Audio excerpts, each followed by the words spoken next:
Good afternoon. This hearing of the Senate Committee on Education come to order. Today is Friday. It's raining. We all want to get out of here, so hopefully we'll be efficient. It's March 20th, and this is in room 229. This hearing is being streamed live on YouTube. And if we must end this hearing due to technical issues, the committee will reconvene on Monday, March 23rd in this conference room 229, and a public notice will be posted on the Hawaii State Legislature's website. And due to the number of measures we have and issues, you are limited to testify to 1 minute per testifier. And if the members have questions, we will call you back up. So with that, we will start with our first bill on the agenda, House Bill 1559, House Draft 2, prohibits a student from using a telecommunication device on school grounds during the instructional day with certain exceptions, requires a confiscated telecommunication device to be released only to the student's parents or legal guardian who has 3 months to retrieve the device before it is subject to forfeiture. And nobody wants their devices to be forfeited. So with that, first up, Keith Hayashi for the Department of Education.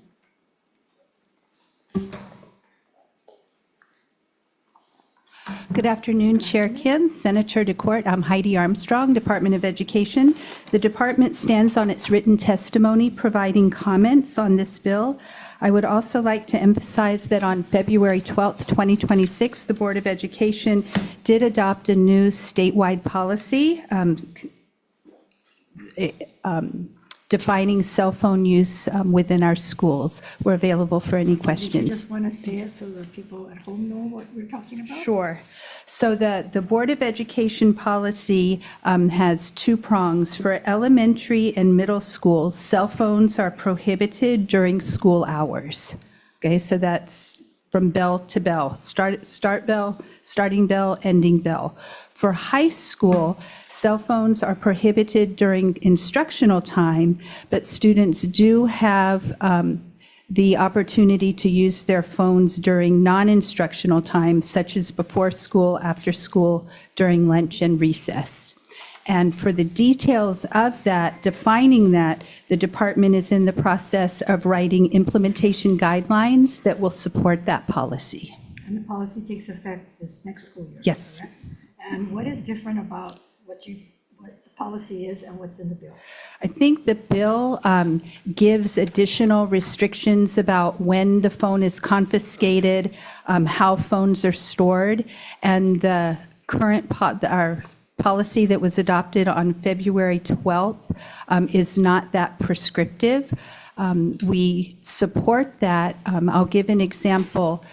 Currently, schools who have their own cell phone policies have different ways of storing the phones that are working for them. One middle school uses the pouches that lock. Another high school has like the shoe bags that hang on the back of a door. They're in the classroom. Kids put the phone in there when they enter the classroom.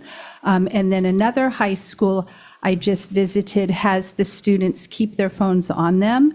There's an announcement at the beginning of every class, don't take your cell phones out. I did visit the classes and that wasn't an issue for the schools. So the flexibility of the schools is working for them. Okay, I have a couple more questions that we'll ask you to come back. Okay, thank you. Hawaii State Board of Education. Nobody here from BOE? Osatui? Aloha, Chair. Sarah Milianta Laffin on behalf of HSTA. We appreciate the intent in this bill because I will tell you one thing teachers are tired of being is the phone police. So the liability piece in here makes us feel more comfortable. Taking phones away is tough. You can spend the whole class period trying to figure out, it's like whack-a-mole where they get one out and you put one away and back and forth. And I do think there's a lot of methods to handle phones. What concerns me is, okay, so if I take a phone from a kid and I put it on my desk and I go back to teaching because that's my job, if I'm not watching that and that device disappears, then what happens? Is it my fault the device is lost? I think teachers have been really nervous about who's going to manage the phone pouches, or even if you're saying, okay, put them in a calculator organizer on a door, if that's not locked and secured, that liability issue really makes teachers uncomfortable. So we appreciate that part of that, and we're available for questions. Okay, thank you. Lisa Bender, comments? We have Mia Nishiguchi, opposed on Zoom. Not present on Zoom, Chair. not present on Zoom. We have several others, one other in support and 2, 4, 6, 8, 10 in opposition. Is there anyone here wishing to testify on this measure? Please come on up and identify yourself. Aloha, Chair Kim, Vice Chair Kadani, and members of the Senate Education Board. My name is Nina Lopresti. I'm a junior at Mililani High School. You have my written testimony, but I'm here in opposition of Bill HB 1559. Firstly, I wholeheartedly agree that my generation lacks a regular attention span and that phones can be a major issue in distracting a student during instructional periods. Personal devices, however, have already been restricted in many schools. This bill is unnecessary, redundant, and could harm student education. This bill puts students who use their devices in an effective and studious way at an unfair disadvantage. Moreover, all high schools use social media accounts to engage their students in activities, deadlines, and schedule changes. Taking away these crucial social and communication tools is unreasonable, particularly when the school itself encourages their use. Doesn't the DOE already have a ban on cell phone use? Yes, they do. So what need is there to suddenly have a complete ban on personal devices throughout the entire school day? So not only is this bill redundant, but it limits our freedoms during our personal break time. I agree with you. Okay, Am I allowed good to? job. What was your name again? Nina Lopresti. Nina Lopresti. Okay. And I don't know that we have your testimony, so perhaps you can share it with us after. Yeah. I emailed it to you guys, Okay. but yeah. Yeah, okay, well, thank you. Good job. Good job, Dad. Anyone else wishing to testify on this measure? Hearing none, we are open for questions. I'd like you, Heidi, if you can come back.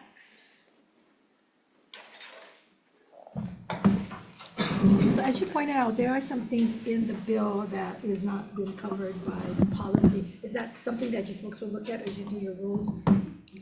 There are, we have to craft the implementation guidelines, but we do foresee those guidelines will allow flexibility among the schools to suit their specific circumstance. Okay, so you folks are allowing each school to decide how they're gonna handle this, or are you gonna have some general guidelines across the board so that there's no issue on, one school's not doing enough as other schools are? Elementary is pretty straightforward. It's the secondary, we would probably see more variation, but what will be consistent among all of the schools is that cell phones will not be used during instructional time, and it could be unless it is part of an instructional activity. Okay, and how do we safeguard these devices from not disappearing somewhere after they've been taken? And that what we're thinking at this point, that would be at the discretion of the school, how they would store the phones. I'll give an example why a one-shot method, it would be difficult. So some of the schools that use the pouches, they have one ingress and egress or two to the school. So it's very easy for them to see the students as they walk in, and then the pouches are distributed and when they leave. Other schools, there's multiple access points. So a method such as that would not work for them. Okay, well, and I don't know if I'm alone in this, but I would hope that the DOE would have maybe several options, but not just, everybody just do whatever they want at each school. So there need to be certain things like, in safeguarding, you can safeguard it in 3 different ways or whatever, they have a choice. But I think there needs to be some kind of systematic options that parents can understand, each of the schools choose, instead of something off the wall, like, putting them in a shoebox and putting it away underneath the desk or something, Understood, and that will be a point of consideration when we craft the implementation guidelines. Okay, and when do you expect that guidelines to be done and ready for public? May May? 2026. Okay, so in a month and 2 months? Yes. Okay, members, any other questions? Senator DeCourt. Question, thank you. I think in reading the testimony, there was a lot of concerns and comments based on like the 3-month forfeiture. that seemed kind of excessive. Do you see that to be a part of the solution that might keep these kids accountable? No, Yeah. no, at this months. time, we weren't planning on putting that into our implementation guidelines. Okay. Do you think that there is an appropriate forfeiture time period that would fit, or? I'll give an example of what's widely used on the mainland, and we've done a lot of research on this from school systems who already have these policies in place statewide. And a common example would be the first time the teacher just says, put the phone away. And if that's a done deal, it's over, it's done, everybody moves on. Teachers also, we've heard, don't want to be the phone police. So if that doesn't happen, then many schools have administrative support where the teacher just informs the administrator, and then an administrator comes and addresses the issue. Okay. What are some of the consequences if they don't follow the rules? A common one is the administrator takes the phone, it is then in the office, the student can come get the phone at the end of the day. The second infraction that happens for the student, and this is just in general, and this isn't what I'm saying is necessarily going to be in our guidelines, but we're learning from it, is the administrator then takes the phone and the parent has to come and pick up the phone. And then there's a conference with the parent and the student explaining the rationale of this. Okay, and then that's at the principal's discretion, not the complex area superintendent, the district area. This Sorry, is when you all say- within the school, within school personnel, yes. So when you say administrator, you're referring to Principal the or vice principal. principal, Okay, yes. perfect. Thank you, Chair. Okay, so hopefully something will be in there, so there's at least a little bit of teeth in it. Yes. That's reasonable. Yes, we do want teeth, and we also don't want the teachers to have to bear the burden of Right. being phone police. It's very distracting. Right. Any other questions? Not? Okay, thank you. Thank Diane. you. Thank you. Any other, for anybody else? No? Okay, let's go on. We are on House Bill 2012, House Draft 1.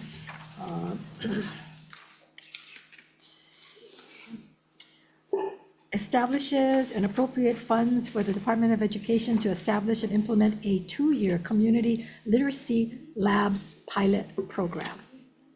Keith Hayashi for the Department of Education. Aloha, Chair Kim, Senator Decoy, and Senator Hashimoto, Terry Ushijima from the Department of Education. We stand on a written testimony, and we are available for any questions you may have. Okay, so I need you to explain what you're standing on, so the public understands and the people here who don't have this information in front of them. Sure. The department supports the intent of this bill, and this bill provides high-need communities with after-school literacy supports. If this measure does move forward, our recommendation is to scale the pilot from 5 sites to 2 sites, and extending the timeline to 3 years to ensure the program is strategically planned, properly staffed, and integrated into existing school-based literacy frameworks. Okay, thank you. Thank you. Stacy Aldrich for the public library system.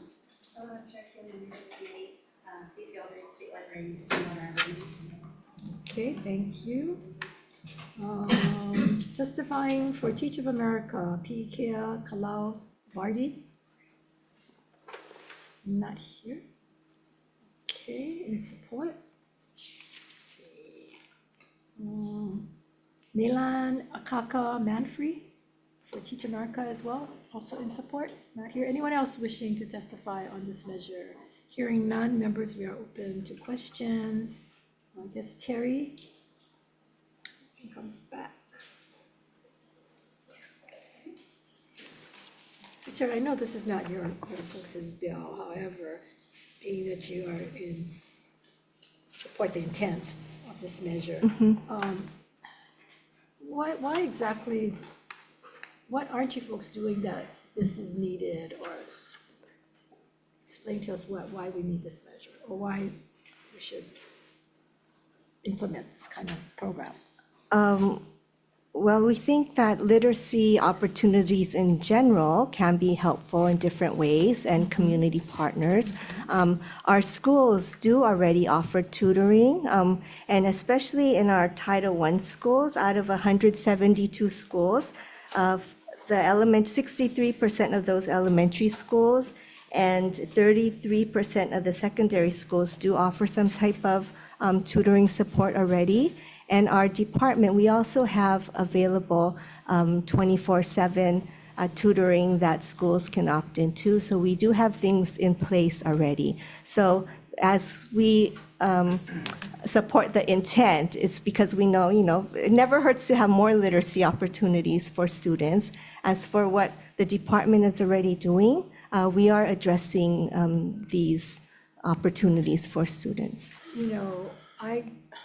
I think we can all agree that you can never have enough of anything, right? Yes. But there's a limit because we only have so much money. We right? agree. And if we keep implementing everybody's idea, and it's piecemeal, and wondering, if you see a lot of the bills that have come forth, is that if we implemented everything, I don't know that we have any money left to even pay our teachers to do the job. Yes. So these are things that I hope that the DOE would really look at and to see, is there a problem, and is this going to solve the problem? We don't see a problem, and this is, like you said, it's not our bill. We are willing to work with partners if necessary, but this would require us to put efforts or resources towards this, which is, then that's why part of our testimony is like, if it were to go through, which it's not our bill, then we think the scale is too large to begin with based on some of our past experiences. I think you're trying to be so nice to everybody, but at some point DOE has to put their foot down to say, you know what, this is great, but, where's the money gonna come from? So do you know how much this program is gonna cost? No, Okay, so we don't have a number, it's blank in here. So, yeah, it was introduced blank, so that's another difficulty, because then how do we sustain this? Once you do a program, then people feel entitled, and then it's very difficult to undo it. we agree. It would be difficult. Here's another question. So what other literacy options is DOE exploring? Because we do know that there are districts and schools where students are graduating and they're not graduating with a 12th grade reading ability. I So think- what other options is the DOE being proactive about? Because you're going to constantly see these measures come out because there's that sense that it's not adequate, right? So I think that's a large part of our comprehensive literacy reading grant that we received for $60 million over 5 years. And so we are looking in terms of the instruction that happens to be in line with the science of reading. And as part of that plan, the schools do reach out to their families, and they're also looking into coaching that they provide for teachers, because really what happens in the classroom impacts their learning. But in addition to that, it also, to support literacy, they're able to use some funds for resources. For example, for our CLSD 1 program, we had schools engage with families for family nights. They gave out books that they could add to their family libraries. We had different opportunities for engagement. So, one thing we always do is our summer fun reading book. I don't know if you were able to see that, but we have many schools who provide that for their students, and they have like stickers in the back. And what's really neat about it is it's in both English and Olelo. So it's like a dual language summer reading like booklet that the students can engage with. So those are some examples. I know the library does a good job with their summer reading program as well. So Yes, that certainly we is agree. appreciated. I know we took part in that when my son was little. So $60 million grant, when did that start? We're in the second year, I believe. And do you have a list of where the funds have gone and where they're going? Well, yes, we do. Okay, if you can provide the committee with that Sure. information. You know, as you know, then you folks spoke opposing the student book authorship that I have the bill. I mean, these are additional things that are low cost that can help as far as literacy, and having a student project that not only is literacy, but encompasses all the other types of learning that go on in the school. In addition, allow the students to be able to share their story, to be proud. I know if you attended, and I know Superintendent attended the Kapalama. I was book. there. You were there I too, was that's there. It right, was now I recall. terrific. Right, and they had those 12 kids standing up there, and they were so proud, and their parents were so proud. Now multiply that by every fifth grader in the state, having that same feeling. And that's what we're hoping, that in addition to this types of projects that you folks have, that we do these simple things that can be incorporated into the curriculum that really don't cost a lot, right? We do know of many teachers who already do that in their classrooms. Yes, and I'm just bringing you folks examples of stuff that's been pouring in. Obviously, this is the book at Kapalama, Yes. but, you know, this has been Ka'ewae that has been doing this, and then it got stopped with the new principal that came in. It got stopped. They don't do it anymore. And it's not an individual book, but it's each student. But these are some projects that are going on. I got one from Nanakuli, and they did it with just paper and a binding. not- As a teacher, former teacher, my students published a lot of their own books, so you know, that's with why- the Hawai'i writing project and the writing process, and to promote literacy. And so I think, you know, that's still highly Yeah, encouraged but for our that's why students to it do. behooves me when you folks came out in opposition and said, well, the cost and the time, your schools are doing it. They're not doing it consistently, and they're doing it more as a group, but this whole thing. So I would hope that you folks would be looking at that to have comments and not necessarily oppose like you did in that measure. But let me ask you this other question. Have you folks looked at other types of literacy options like virtual coaching, coaching? Not specifically virtual coaching. Our coaches usually go into the classroom, and they interact with, you know, the teacher, observe the students. We do have some technology where, and this might not be specifically to literacy, but coaching in general and mentoring. They have some technology devices that kind of can record the teacher as they do instruction and as they help and assist students. And that kind of like follows you around. I think some teachers have used it when they applied for the national board certification, but that's a possible tool that could be used for virtual coaching if someone else were to view that. But we, in particular, that's not been one of the things we've been. Well, I recently was invited to the president's office with an individual local person who's on the mainland and is involved in this. And they actually have this virtual coaching, I don't know, I guess for lack of word, app that they use that have had tremendous results, and I guess they're piloting in Hawai'i as well as a Kamehameha school. And my understanding is that they have a federal grant of $4 million over 4 years, and they've been trying to get DOE to even look at it and apply for the grant, and they have been having difficulty. So these are the kinds of things, and I know I just found out today, I'm talking to the president, that some stuff is moving, but it takes us so long to look at what are these options, and it's $20 a child per year, which, and that grant could cover 50,000 students. So these are the kinds of options that we're looking at, that I hope DOE is looking at as far as math, as far as literacy, because, you know, it's great to have live coaches, but we cannot provide enough live coaches for every student, and especially the ones that really need it and at the cost. So instead of piecemealing and giving you 3 coaches for the entire state, we need to be looking at what are some of the resources out there and what are the grants that can help us to pay for this. Yes, and Regarding what you're talking about and the innovation grant that is available, we are on that. Finally. And well, it didn't come out that long ago, Well, but. when we met, But anyway, the rep is also doing some, or we're asking her to do some demonstrations. And like with other projects, possibly starting a pilot. We did look to see if some of these AI-based tools could also serve as a dyslexia-sensitive screener, because we wouldn't want Yes. all of these individuals. So those are all of the considerations, and we're on that. okay, that way. because when we met, they were concerned because the deadline was looming and they had been in conversations and that it never got up to the top level of DOE.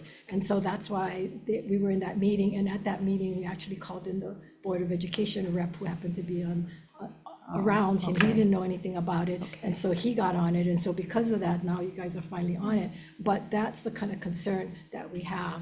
And there was another one that they talked about that Hawaii never even applied for, and that was too bad. So these are opportunities out there that we need DOE to be aware and take advantage of. Absolutely. And then like for the CLSD grant, we did take advantage and got a lot of money. So we do see the value of taking advantage of those Okay, opportunities. so I hope Yes. that we'll be here next year and you guys can elaborate on pilots that we might be doing in this area, and that hopefully we can even do that in the area of math.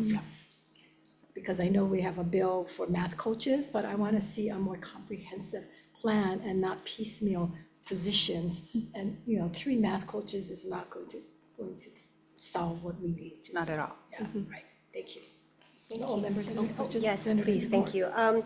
So it sounds like according to your testimony, you folks are in support with comments, but basically in support? For the literacy labs? Yeah. Oh, No, not just really, just yeah. comments. We support they have we to do support it. the intent, and if we are required to do it, if the bill does move forward, then we request that the scaling go down, because it will require us to take attention away from other things to figure out how to do You guys would be this. stronger on some of these. Yeah. So weren't yes, that we nice- prefer not to do Yeah, well, you were not this. that nice on the book, authorship book, so you can do that across the board on others as well. Yeah.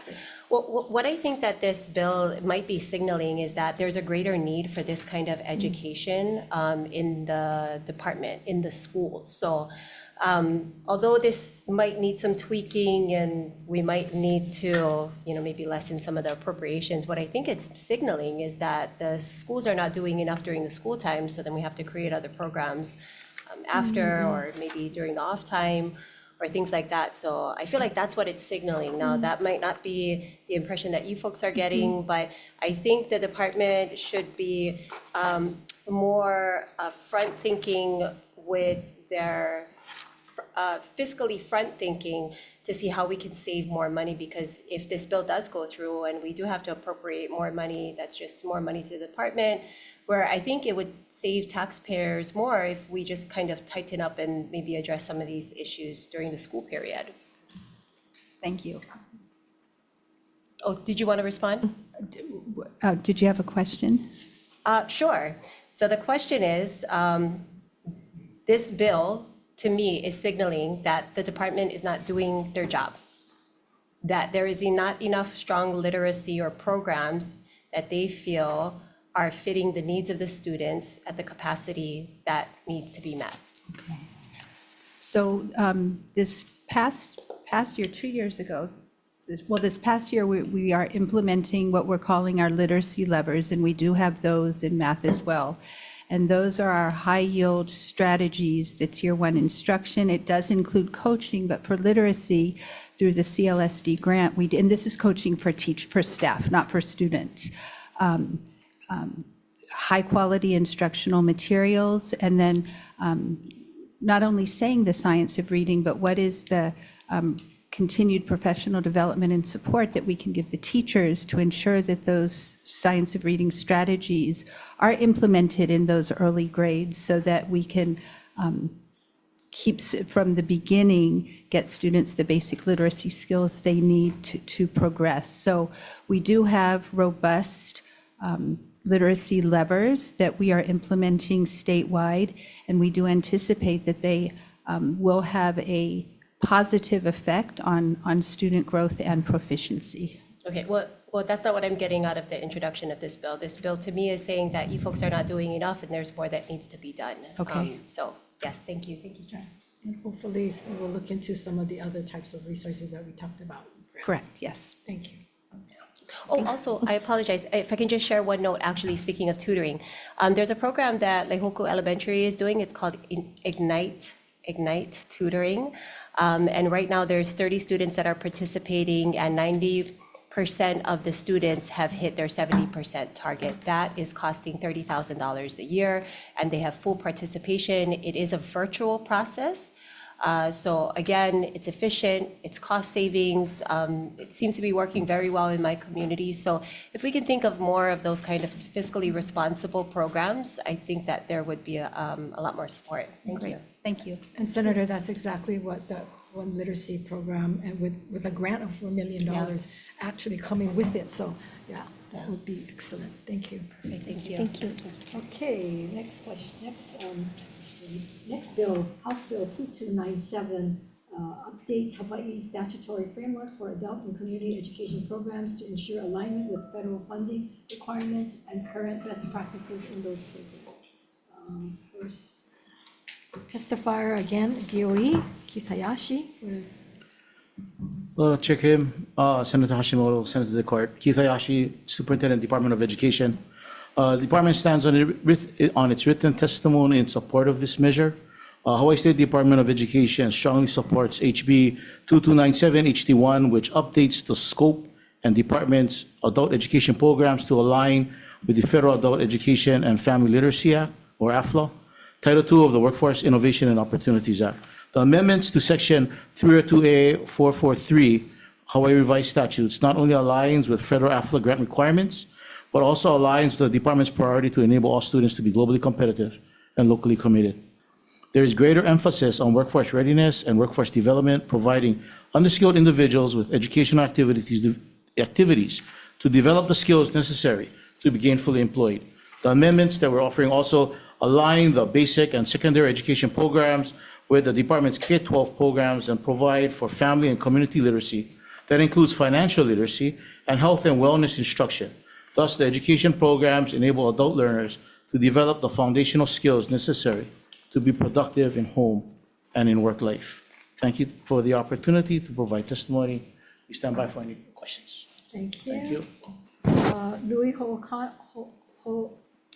Hokoana, in support, testifying for the university. Helen Sanpei. McKinley Community School for Adults, we stand in support of this. Okay, thank you. Anyone else wishing to testify on this measure? Okay, questions. Helen, can you come?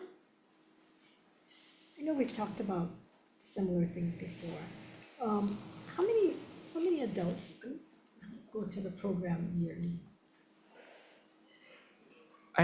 About 6,000 if you count not only the NRS students that are required when we report to the federal government, but we offer other classes such as workplace literacy and. Are we able to accommodate all that sign up or register? Yes, we are. We have 10 campuses. Well, both schools together have over 10 campuses throughout the So state. that's McKinley and what? Correct. The Farrington have one? Right. Farrington comes under McKinley. Oh, I see. Yes. They come under McKinley. Yeah. Oh, I see. McKinley has Farrington, Wanaloa, Maui, Molokai Island. They're in there. Yeah, right. I Yeah. know, because a lot of people take advantage of that. Especially the GED for Farrington. That's really a strong program. Right. So, what changed at the federal level that requires this measure? Oh, the language is outdated and it doesn't include workforce or workplace literacy. So it's really important that we change the language to be in sync with what the federal government is requiring us to do. Okay, and is there any cost to this?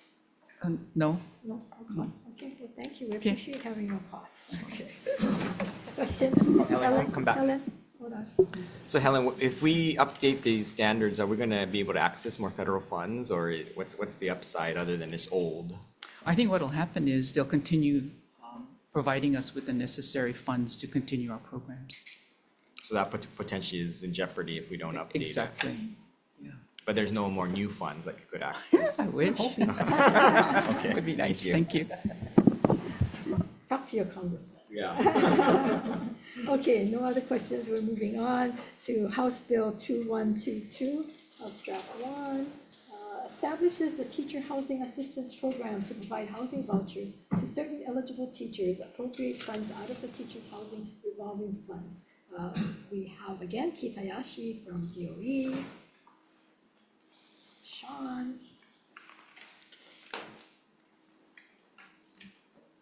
Aloha, Chair Kim, Senator DeCourt, and Senator Hashimoto. Sean Bacon speaking on behalf of the Department of Education. We stand on our written testimony providing comments, and just to expand a little bit, the department really supports the intent, which aims to address our teacher recruitment and retention issues by establishing this teacher housing voucher. We recognize really the high cost of living here within the state of Hawaii, and this could be one of the barriers to help.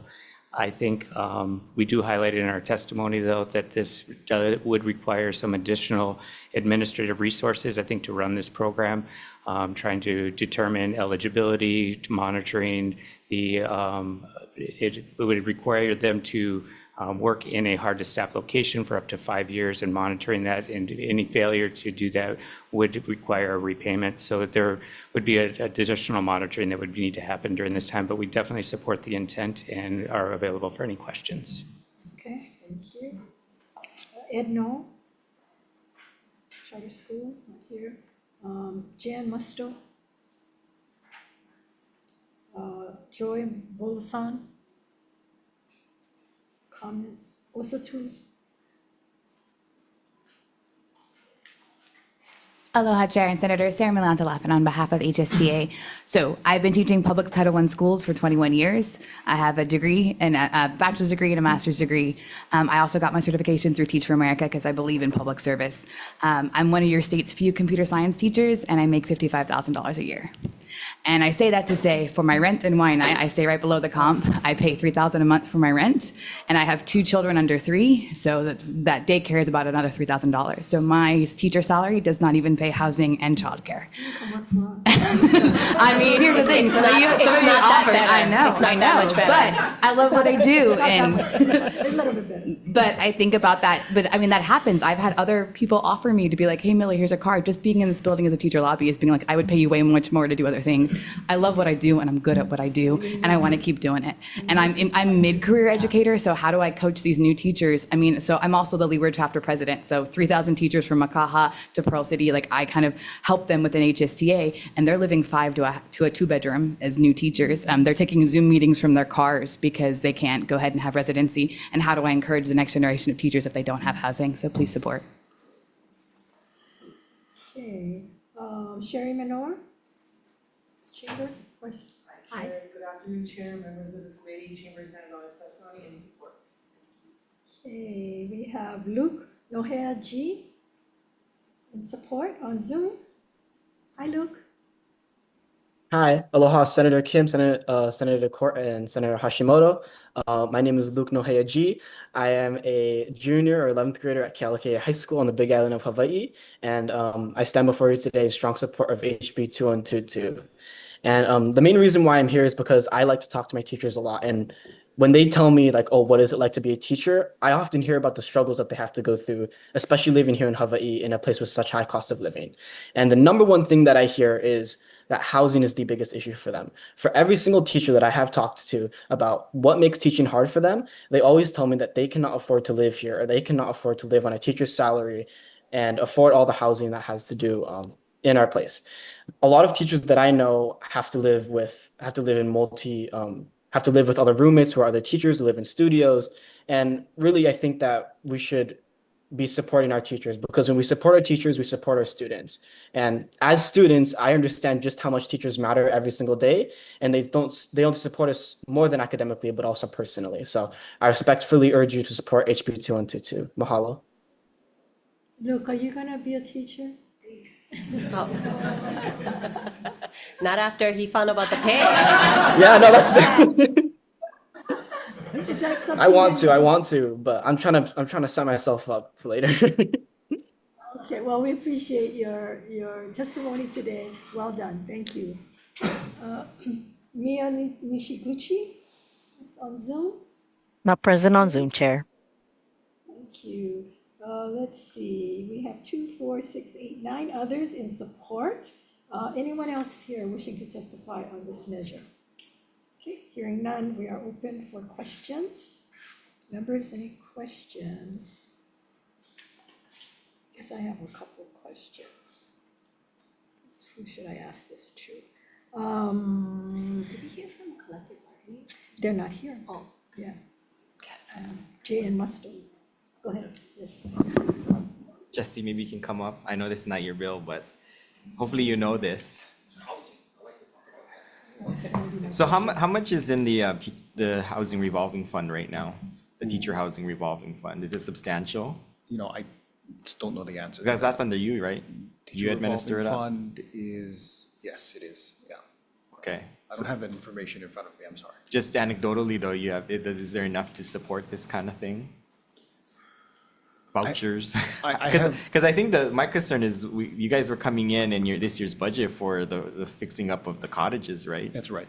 And you guys didn't have enough money in the revolving fund to pay for that, right? We needed money to help, yeah. But you guys were going to tap into the fund first? That's part of it, yeah. Yeah. Okay. Maybe you can get that to us? I will, thank you. So why don't you stay there then? What kind of inventory do you think the state has to be able to, because obviously we're not going to be able to build all the housing, that teacher housing. So if you give vouchers out for rental assistance, are there enough supply out there at what we can afford to pay for teachers that need housing in some of these areas? I haven't done an analysis on this particular bill, but the vouchers can help with rentals. There are other issues affecting the supply of rentals out in the market. Supply is an issue. SFA is here, they're working on housing, so that helps increase supply. The vouchers can help though. Okay, well, again, and this is a particular bill, but I would hope that DOE, looking at everything, is like, what are options for teachers? What are options for teacher housing? Is there enough inventory out there that even if we pass this and they're given them funding, but if they can't go anywhere to rent for that kind of funds, then where are we, right? And if we have to build, then what's that? So I would hope that you guys are looking at all the aspects. There's enough of you folks in administration that you should have people that are looking at all these things. Yeah, it's part of a larger package, I think, what you're getting at. The vouchers is one part. We have the Lahaina housing on Maui that's opened up and is taking applications and rentals. There's the housing that SFA is working on, Mililani. So there's projects that, we're helping to coordinate. That's not our major mission at DOE to build housing, but there's some of it. We do rely on our partners to get housing out there. Okay, well, there's a lot of things that you folks are doing that's not your major mission, and you folks are doing it. So we keep accepting all of these added things, and there's many bills which I'm not going to hear because I don't necessarily think that it's the role of DOE should be doing it, but I think you guys got to do a better job in letting us know what is your role, and you need to focus in on that role and do the best you can, because now it's like you're master of everything, right? Or jack of all trades and master of none, so. I agree. Thank you. SFA? Okay, go ahead. So for the Lahaina housing, is that under your shop or is that under somebody else? Well, that was started before me. It's in our shop though, yeah. But the maintenance and the ongoing rentals, that's through you. Mm-hmm. So how is that working? Because is there no issues with collective bargaining on those, or are you using that as just similar to how you're using the teacher cottages? Because I don't know if you read through the testimony, collective bargaining, chief negotiator has concerns with this particular bill, but I don't know how we're getting around that with Lahaina housing. Well, for housing projects, generally, my understanding, working on past projects, is that they there aren't union jobs involved in housing projects necessarily. For this particular project, the Lahaina housing, there's a development and operation agreement for a period of time, and then we'll need to figure out what we do after that No, period. I mean, ends. so are you giving this, I guess the question is if you give it for free to a teacher that works for the DOE, that's probably a fringe benefit, right? Well, for the Lahaina housing, it's not free, it's a Is lower it rent. discounted? Yeah, it's like affordable rent, yeah. Okay, so, but you guys aren't considering that a fringe benefit then? It's just. No, we're not treating it that way. You're paying the full amount, but you just happen to have to be a teacher. Right, it's developed to be affordable. Okay, so is that the way that the DOE is trying to figure out that's the best way to move forward with other developments, or?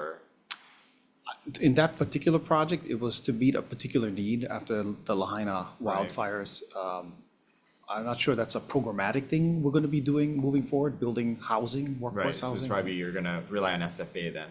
That's in their Right, wheelhouse, yeah. right, okay, thank you, Chair. Yeah, thank you. In your testimony, you had shared that the passing of this measure would require additional staff, resources, process application, verify eligibility, administer program, that kind of stuff. Any idea how much you folks will need or how much something like that is going to cost? And I have to Sean? defer to Sean on that.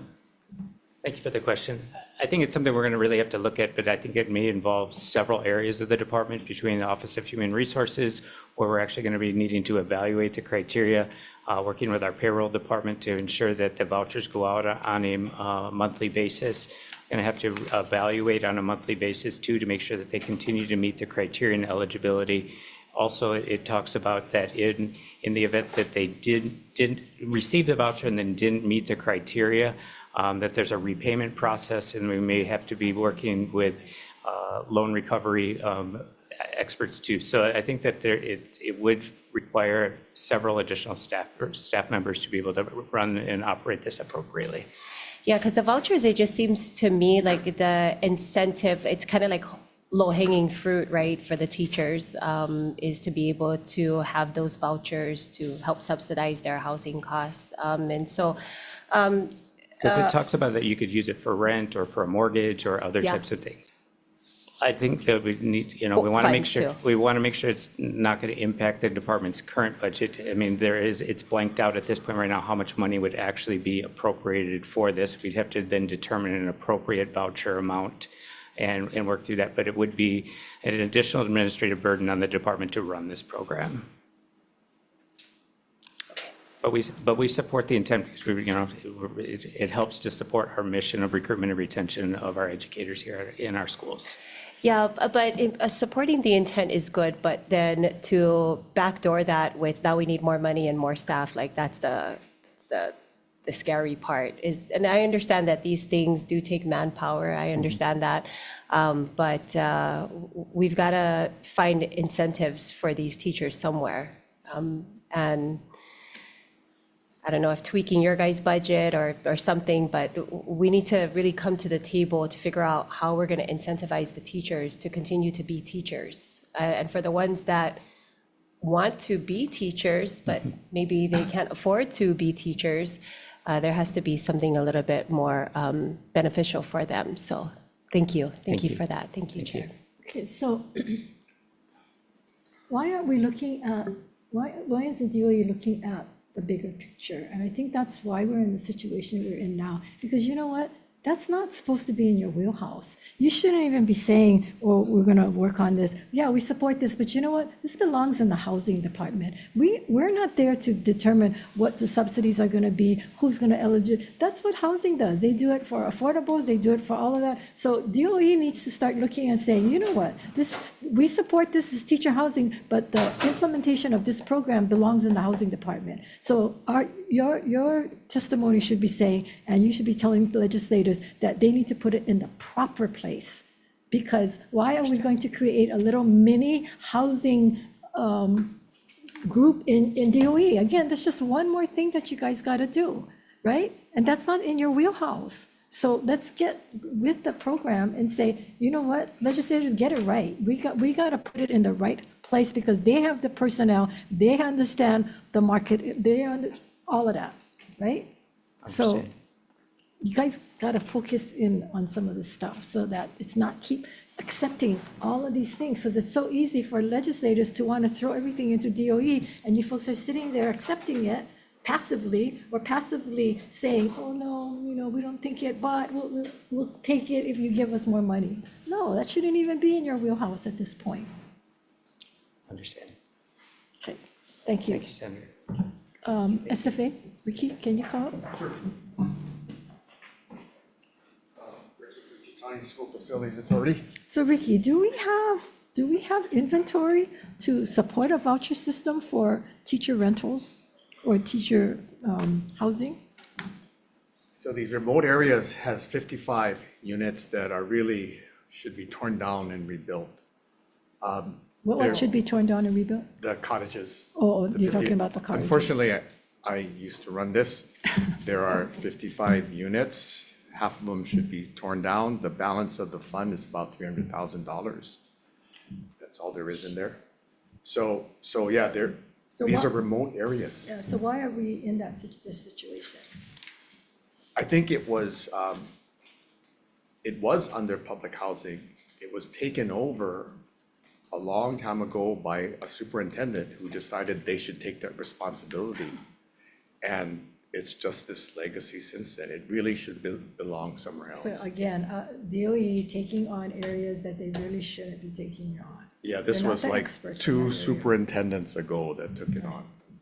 And it should be somewhere else. But it seems like that's a pattern with DOE wanting to help, I'm not trying to be criticizing in the sense that it's bad, but it really doesn't, at the end of the day, we're not helping the situation by trying to take it over and not being able to do a good job about it and not having the right personnel to do it. There's no scale. Yes. So it's just one person, a revolving position that's not permanent, Right. who just does that with the 55 cottages. It's a really difficult situation. So as far as besides the cottages, is there in the marketplace, private marketplace? I mean, everybody's. Yeah, these are remote areas where no developer would be interested in building. There's no many options. The best is someone with a house who has a room that's willing to lend it Right, to so a even if we teacher. gave them a voucher, they wouldn't be. It'd be hard. Hard for them to. For the buy. remote areas. Right, for the remote It'd be areas. And how many units at Mililani you folks are building? Well, Or, there are 95 units planned, but we Planned. will line up with light public housing financing affordability like everybody else. Without a significant state stipend, it is challenging to build because affordable housing doesn't pencil out, which I've been told many times. questions? Members? Okay, maybe if we freed up some money, we could have it. Maybe if we get our. Any amount would help to If we just get our push it along. Medicaid reimbursements, we could have some more money, but, okay, question, wait, no, you done? Okay, thank you. Okay, anyone else? Any other questions? If not, okay. House Bill 2345, House Draft 1, relating to school facilities, we should have kept these people up here, requires the school facilities authority to establish geographically based capital improvement project district for the localized management of deferred maintenance, transfers all deferred maintenance functions, funds, and vacant facility development branch positions from the Department of Education to the School Facilities Authority. Keith Hayashi from Yui. Good afternoon, Chair, Senators. Jesse Suki, Deputy Superintendent of Operations for the Department of Education. We rise in opposition to this bill. We submitted testimony and we'll rest on that, but just sort of a summary. The department's deferred maintenance program is organized around geographically based school districts, supported by the Facilities Maintenance Branch on Oahu and DAGs on the neighbor islands. We have district project coordinators that serve the school-facing extensions of the department, providing on-the-ground coordination and responsiveness in the areas where they are employed. Thank you. Thank you. BOE? I'm not here. The comments, Stacy Aldrich. Am I on the right bill? Oh, I'm sorry, I'm on the wrong bill. I'm one below. Sorry. Stacy. Keith Reagan. Didn't mean to scare you guys. Keith Reagan from DEGS. Not here. Ricky? Thank you, Ricky, Fuji County School Facilities Authority. We offer comments that the right structure is decentralization and localization. The idea is one level of accountability to someone living in the district. Give them, in the private sector, we call it P&L responsibility, profit and loss. We give that same budgetary person to the person on Kauai, Maui, Big Island. They can make the decision right there whether to expend funds if something is broken. One level of accountability. Decentralization is the right model for the structure. Thank you. Okay. Joy Bolasan for FLCIO, HGA. Not here. Kamaka Kaimuloa for UPW testifying comments. Ted Meehan in support. Anyone else wishing to testify on House Bill 2345? Hearing none. Okay, members, questions? Okay, I do have some questions. Who shall I start with? How about we start with Dewey?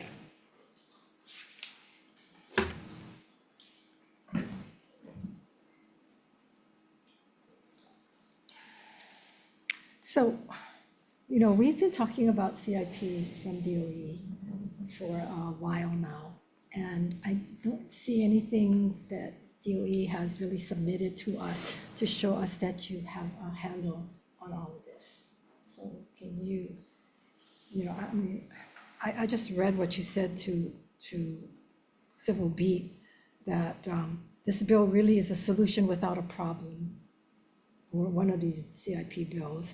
And the department already has the software needed to track quality and funding of facilities, said Deputy Superintendent Jesse Suki, and able to oversee its deferred maintenance projects to managers working on each item. And yet we are bombarded with these kinds of measures, bills, calls.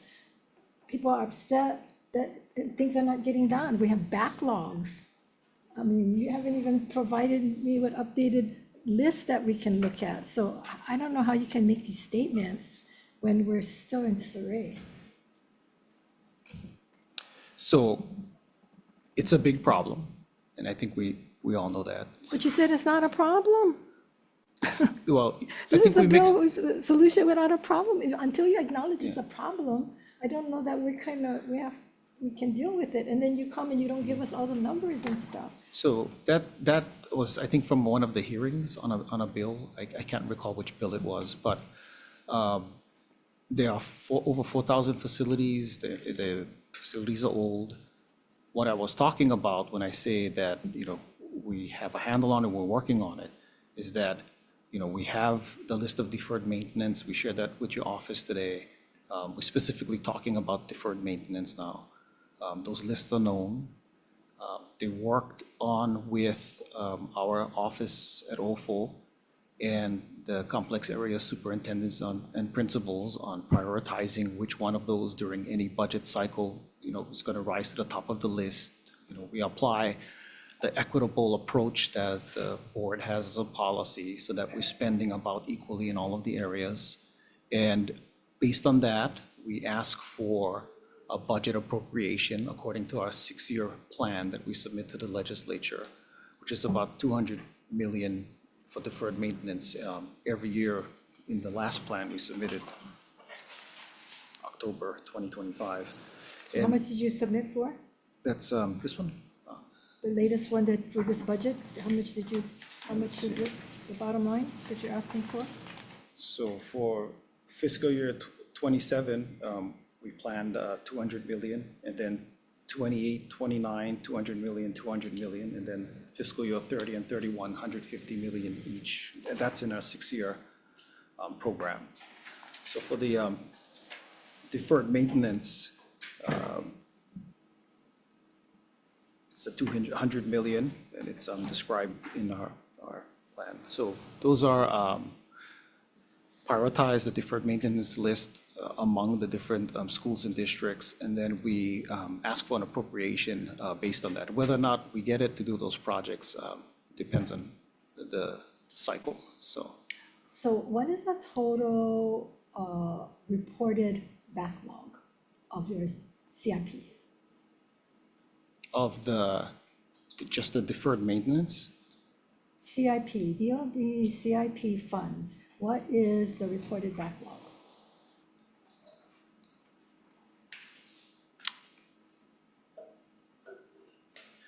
so it's difficult to answer that question because it really depends on what we're looking at and what we're measuring. So Okay, I let's can- make it simple. DOE unspent CIP funds.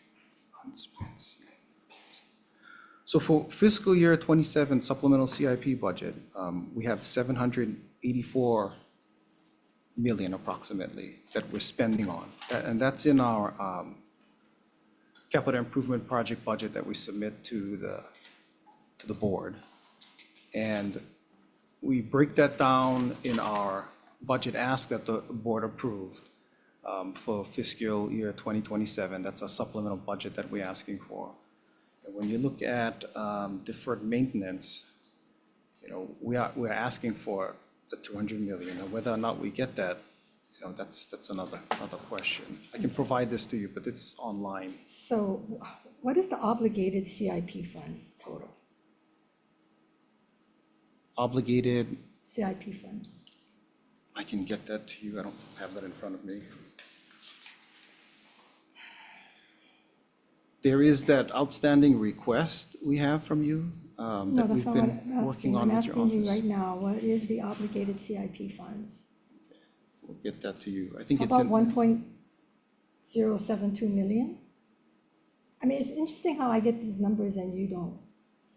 And then the unspent DOE CIP, 2.7 million? Billion, I'm sorry, 2.7 billion, thank you. Okay, so the obligated is, billions. yeah, we can confirm that for you. I'm not sure where those numbers are coming from, but we've got the list that you've asked us to provide. We're working with your office. You should get that on Monday. That's, staff has been going through that, and that tells the obligated and Jesse, as if a you folks snapshot are in time. making a case that we should not be taking this away, then we need to feel confident that you folks know exactly how much, where we're at, what you're doing about it, but you can't even provide that information to us when we ask. And I'm asking questions that I probably already know the answer, and if I know the answer, then why don't you know the answer? Because we want to be precise, and the numbers. I'm not asking for it's precise, I'm asking ongoing. for an idea, whether it's 1.7 billion or 2.3 billion, give me some idea. So maybe you're saying just 2 billion, but give me an idea. Where are we at? I don't want to throw out numbers, I'm sorry, I want to be precise. We're providing you with the Okay. worksheets you wanted, and that'll have precise numbers as So, that snapshot in Superintendent, time. You hire people supposedly that can deal with all of this. So I'm just asking that when you guys know the bills, you're making a case, you have your testimony, you're opposing it, which is fine, but give us reasons why we should keep it with you. And if you come without the numbers, if you come without giving us all of this stuff, then we're not gonna support what you're telling us. You gotta give us reasons to do this. And we don't have a lot of time for you to keep coming back to us. And we've gone back and forth. I know my staff has gone back and forth. It's taken a lot of time to just get stuff. So it's very frustrating. And, I'm trying not to come down but it's to the point where, come on, we're talking about billions of dollars here, right? And all we ask is that you give us the information, and you should have this information. Senator, correct me if I'm wrong, if I'm understanding correctly, Senator, your staff has been working with Deputy Suki's office. And what was requested of us, I believe we did provide the information, and the request subsequently might have changed. So we are working, we'll get that most current request Okay. to Senator Kim's office by Monday. Okay, well, whether things change, from the time we spoke with you till now, it didn't change that much. So what are the numbers you told us then? Where's that? I mean, yes, you gave it to us, but can you tell for the public? Yeah, I That's don't my have it in point. front of You me. can't. Right. You can't. Yeah. You're not ready for it. Okay. Questions? No? Senator Hashimoto. So I guess when you talk about these district level project coordinators, right? What is the vision, and you say they have it under control, but I guess what is the ultimate goal, of where you guys want to be? What is the metric that you're going to use to make sure that there is some type of improvement from this year or past years into the future, so that we understand collectively what the definition of success is? Maybe we'll start from there. Well, there's a lot of projects. No, I know there's a lot of projects. I think when we throw in all these numbers, what we got to grasp, especially that 200 million. I'll let you finish, but with that 200 million, what we really need to understand is what can you actually spend. You can ask for 200 million if we give you the 200 million. I don't know if you can actually spend the 200 million, right? But factor that into your response. Right, so what we can spend is what we request in our budget. And so that is in the board-approved budget that You think you can is spend available. 200 million?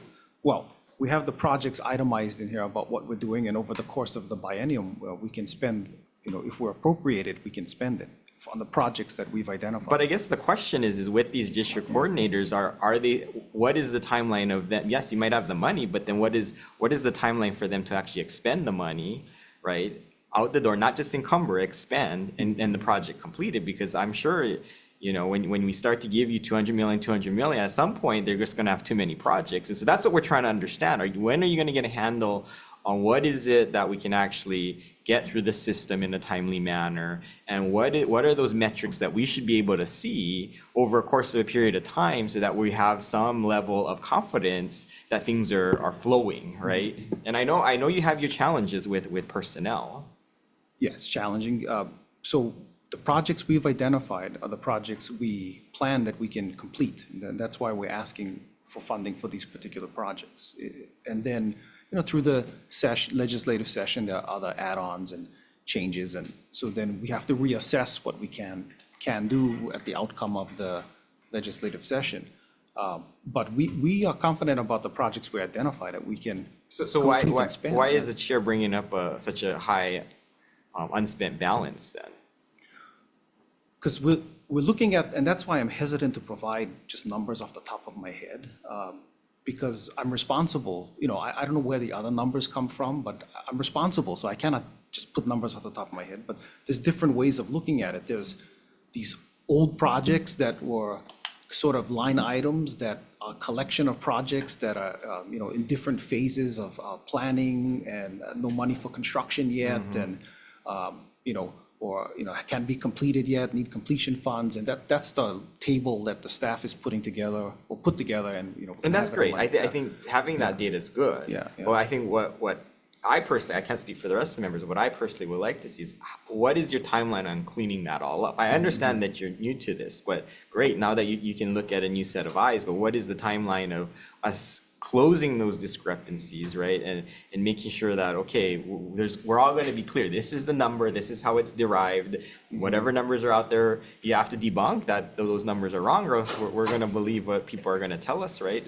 But you got to be clear on how we're going to get to that. I agree. And these are the projects of the highest need identified by the department, working with the schools. No, I understand moving forward what you're going to need, but I think what we're really asking is, do we have the handle on all the unspent funds? Right? Because what we would love you to say is, okay, there is no unspent funds. It's all spent. But I don't know if we can say that at this point, right? Right. And so if we're talking about unspent funds, then we're talking about appropriations that have been made that we are currently putting into contracts to get projects done. So we are on course to get all of our money into contracts. So we have very minimal lapse moving forward for the projects that are identified. So, we are comfortable with those. So that's a different question from this backlog.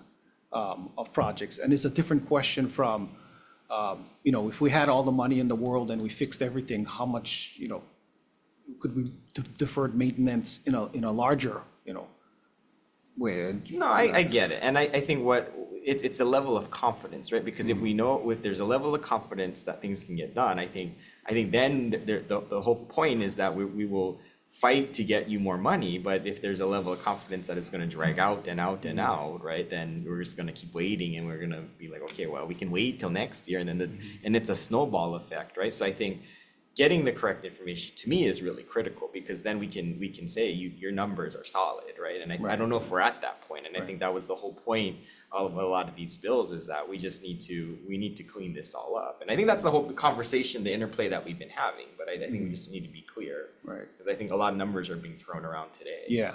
And so, the deferred maintenance list that we provide to Senator's Chair's office today, that has all the amounts and the identified deferred maintenance for each of the complex areas. Well, that's good. And I think hopefully we can keep that list up, right? In terms of it shouldn't take us months and months to figure out. Maybe we can figure out how do we streamline it so that we know on a rolling basis what is our situation. Right. And one thing that we're working on is not related to this bill, but we're trying to look at the apps, the tech we have, the CPT you hear about, and the Maximo, which does R&M, and CPT, which does the CIP. Those are due for upgrades. And so we're looking at, not just upgrading it, but how we get value from making changes to it, especially with sort of the outward facing reporting part. It's a bit clunky, we'd like it to be clearer and more transparent. Okay, well, hopefully you can wrap this all up, and then we can be all clear on what is the situation at this point. And hopefully soon, so at least we can go into conference knowing what is the situational analysis at the DOE. All right, thank you, Chair.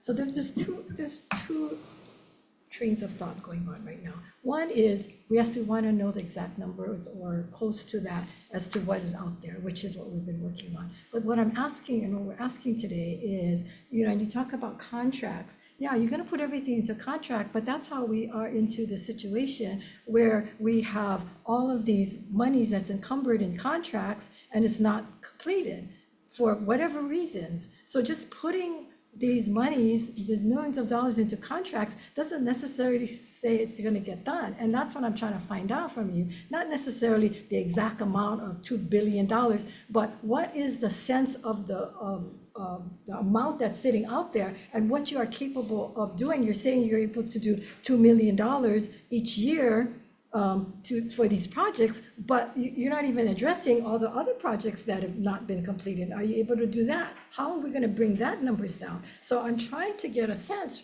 from you folks as to where are we at in all of these buckets and whether or not you're capable of addressing these projects. And not necessarily, I don't want to throw out numbers from the top of my head.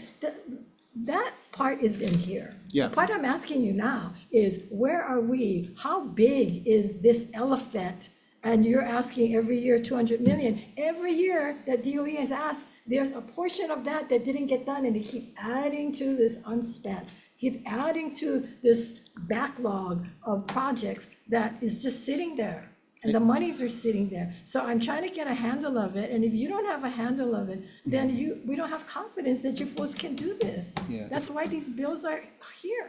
If I could clarify, I think over the past couple of years, with the movement of line item to lump sum because of the legislature's help on that, I think the team has been delivering projects and have been reporting in their reports to the board just about quarterly on the amount of projects that they're completing, and it's, But it hasn't made a 180. dent. It's a lot of, but it's more than in the past. And so the projects that are being completed, again, are the priority projects that are identified in coordination with the schools, the complex areas, and legislators to get those priority projects done. And then, there's all those line items from the past that, and deferred maintenance that, when we prioritize and when we get funding, they kind of end up on the top of the list, and we try to build those, but we're really focused on the priorities. Yeah, well, 2 or 3 years ago, some of those priorities were priorities and now no longer are priorities because you have other priorities that have taken their place. So again, you're talking about a continuum of backlogs that priorities all of a sudden get to the bottom of the list because now you have new priorities. Senator. So in 2023, the department's CIP unspent funds was $2.4 billion.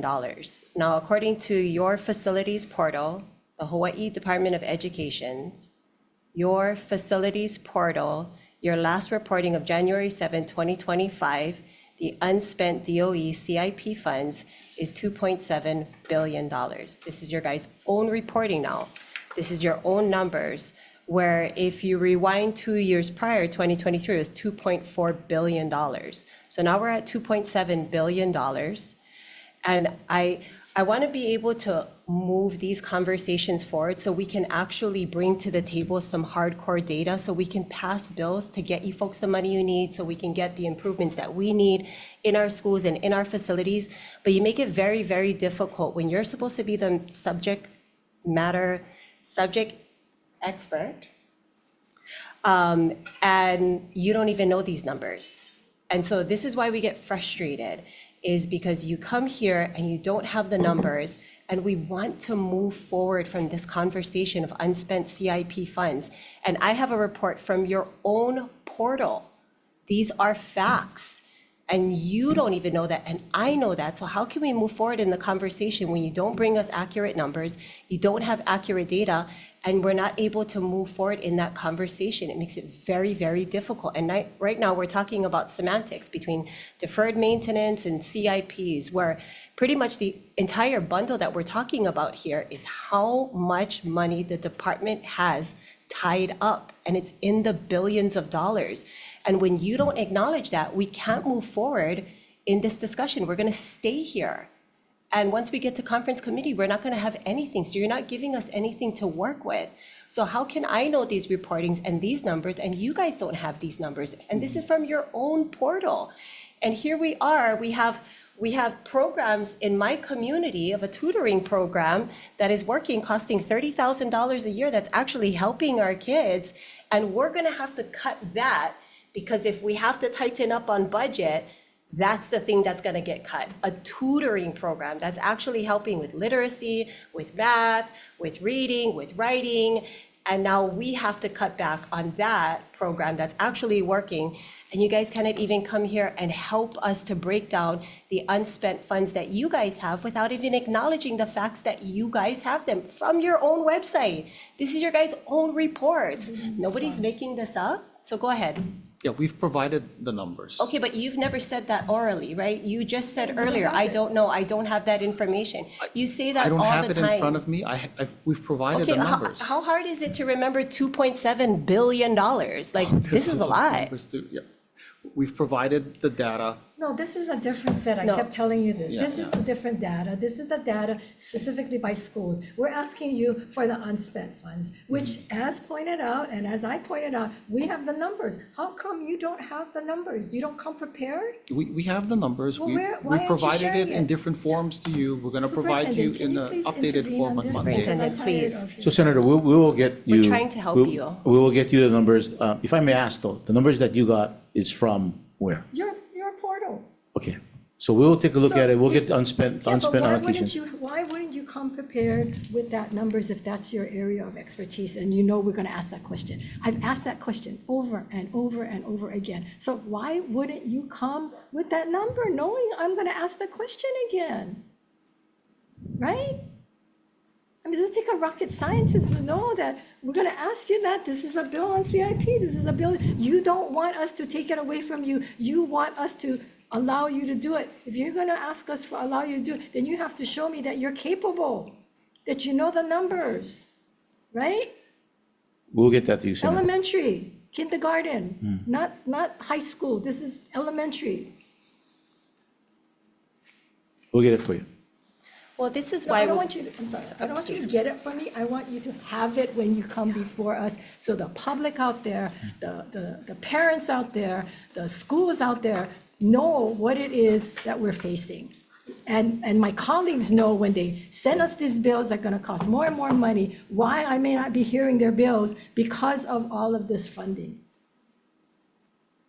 Okay, so there's a reason why we have these public meetings, so that you can provide the information to the public, not, oh, we give you the numbers. If you gave me the numbers, then you should know what the numbers are. Okay, I'm trying to be calm. Does 2.7, does it sound familiar? Does it sound outrageous? Is it too much? Is it too little? Is it around the ballpark? I mean, help us out here. Yeah. We want to help you folks. That is one number that's out there. But the more accurate one is the tables that we're providing to the senator. We have a different version on Monday that's gonna come out, so. So I wasn't privy to this report, so I'm not sure exactly what this is, but I'm just talking about the unspent CIP funds of your folks reporting now. This is not, I'm not Googling it, I'm not ChatGPTing it, this is from your guys' own reporting from your facilities portal. So what I'm saying is, how can we move forward if we can't even come to an agreement with where the funds are at? So when we are hearing a bill that is empowering SFA to do what SFA was created to do, and you folks are saying that, oh no, we've got a handle on it, we can do it. It's hard for us to have trust in the department when we can't even get an accurate number, or even come to the table and say, hey, yeah, you know what, that's where it's at. Where did you get this from? I got it from your portal. And so this is why it gets really frustrating. And in our previous hearing, we're talking about school impact fees, and we don't even have those numbers from you at that time. So it's frustrating for us when this is such a priority in all of our communities, and we need to come to the table and figure something out for our teachers, for our students, for our facilities, for our deferred maintenance, for our programs, for our curriculum.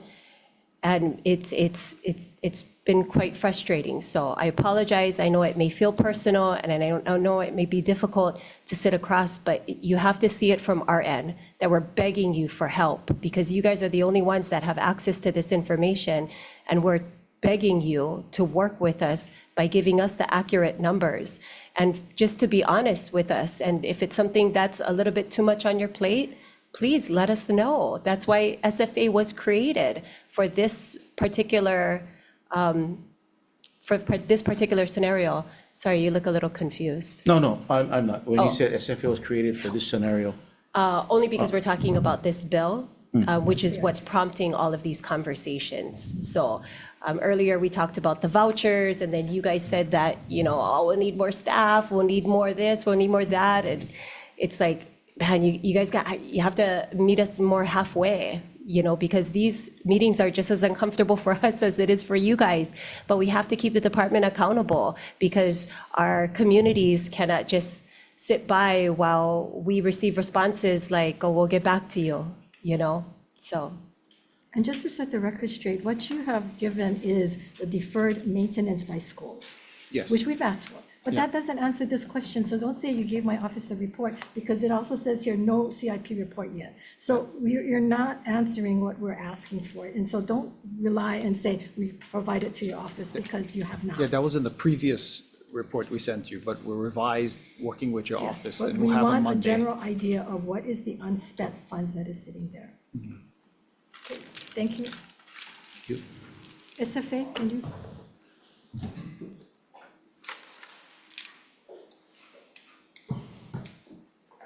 So you used to be with the DOE facilities, right? Yes, Do yes, you I have was. any idea of what the unspent funds are, or any idea? Right, so I can give you a history. What happened was, right, the House Finance subpoenaed the records, or threatened to subpoena the records Who because did? House Finance, House Finance? yeah. When was Because this? 2019. Okay.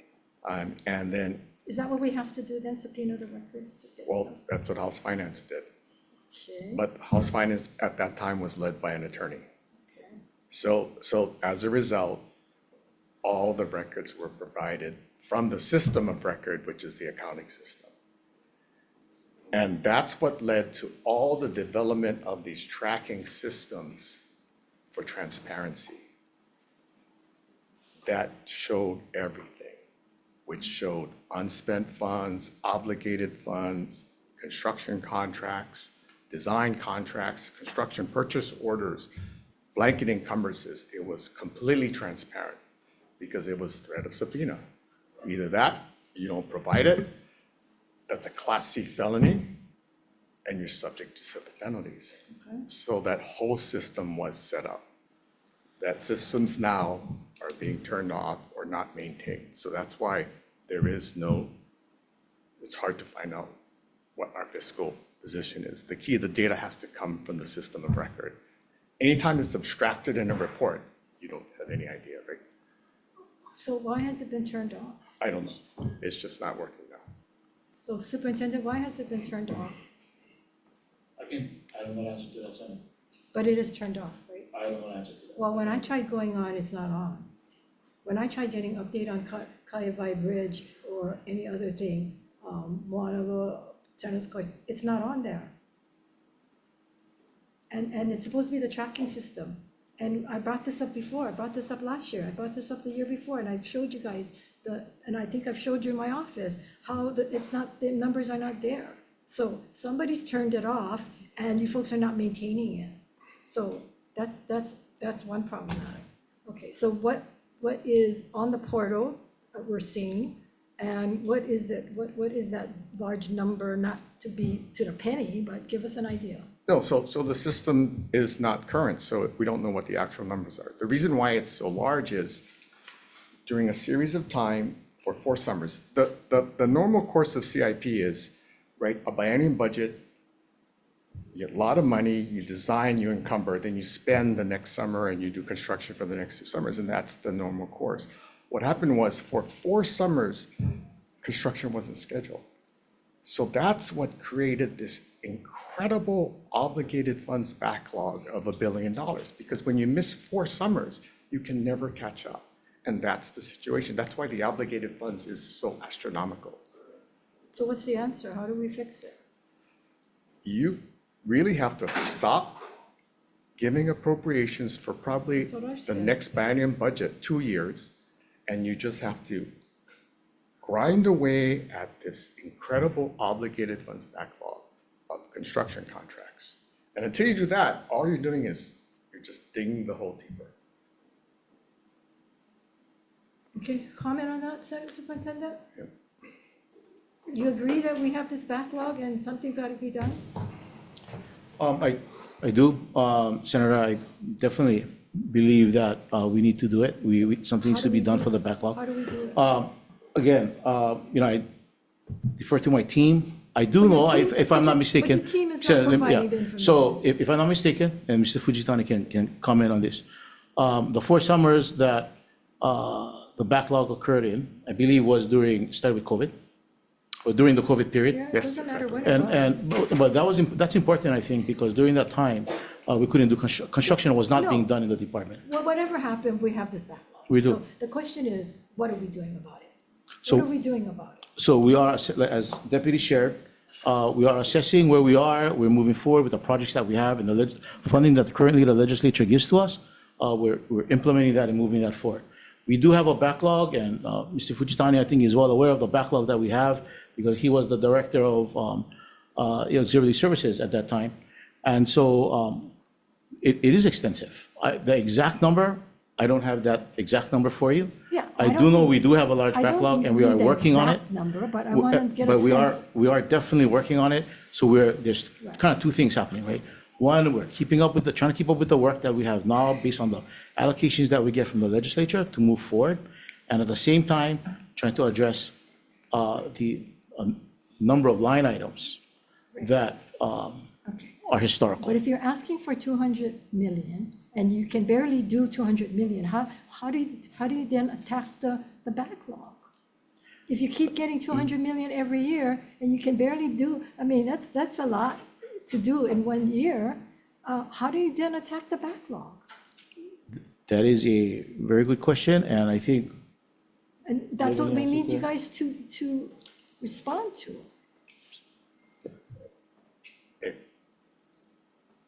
Go ahead. Yeah, I mean, it's daunting. It's daunting. Yeah, it is. And actually, what's lapsing in 5 months is actually $900 million. That's right, the Banyan budget. Is that how Typical much- historical Banyan budget for the That's DOE gonna is lapse? 454 million a year for the last 15 years. I haven't heard that number. I don't know where Mr. Fujitani gets that number from, but Okay, so what, how much is going to lapse? I can get, again, I can get that this and I have the number with me. About how many? I don't have the number with Well, me. so how can you discredit his I'm not comments? discrediting, I'm just saying, I'm not sure where he got the number from. I'm not discrediting his number. Okay, but absence of your numbers, we're gonna have to take somebody's numbers, right? No, it's in the budget bill. The budget bill of lapsing in this year is 1 point something billion for the DOE. In the last 15 years, it's historically averaged 450 more than a year. So you, like I said, I guess you're, the yeah. typical pattern is you get this money, you encumber it, then you spend the next summers to do it. COVID is actually when everyone caught up because no one was there. UH cranked their construction. All these other agencies cranked construction, but unfortunately, it wasn't scheduled. Not Keith's fault. He was just, it was somebody else that was in charge of it. Well, no matter And whose you fault miss it it, is, it's just, now you got this problem, Yeah, you so you gotta clear it inherited, up. you gotta And if you clear it don't up. clear it up, what happens is you get escalation charges, material costs, you're legally bound to pay this to contractors. So you have two options. Ledge has to fund it to clean it up, or you're gonna settle, otherwise you can get sued by contractors. I used to do this as an attorney. I'm a construction litigation attorney. so. That's what you do. So we're legally bound to those contracts Yes. and to pay, what are we paying on those contracts? At that moment in Escalation time, it costs? was $1 billion, yeah, escalation, completion charges, So change do we orders. have an idea what the escalation cost is to all these unspent CIP funds?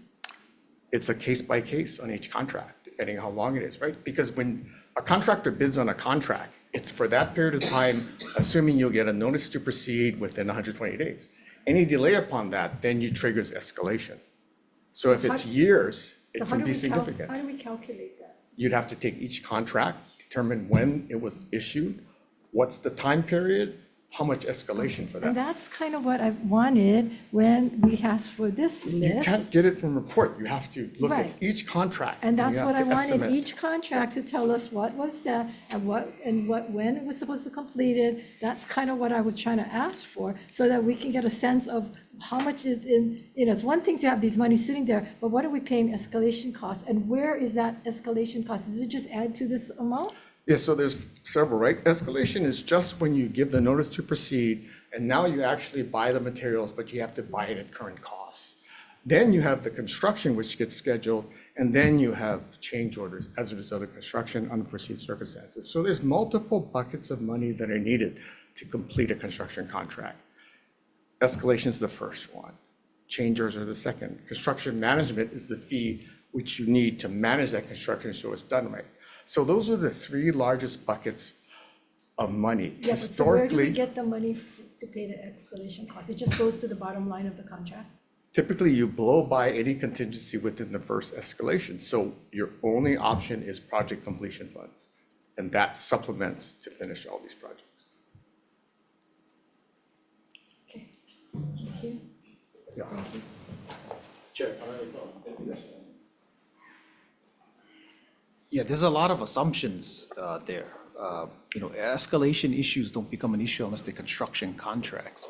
We have a lot of design contracts that are in those old things that. Yeah, that's not the point, though. The point is, that all of these costs add up, and we just want to get a handle on it. Whether it's escalation costs, whether it's change order costs, whether it's sitting there, I had Ka'ewae Bridge, okay? Bridge, we put $3 million in it, rusty hose, the kids pass by every day, okay? So we had the DOE wrote reason why, health and risk and accidents and all that, the money got released, right? We gave out a contract to Mitsunaga, I believe it was. They did an initial thing. And then 2 years later now, after we got the release of the funds, 2 years later, we get a letter saying, oh, we're lapsing the funds. Why? Because we don't own the bridge. The city owns the bridge. It took DOE 2 years to figure out they didn't own the bridge. After they made a reason why we should have the funds, get it released, governor releases,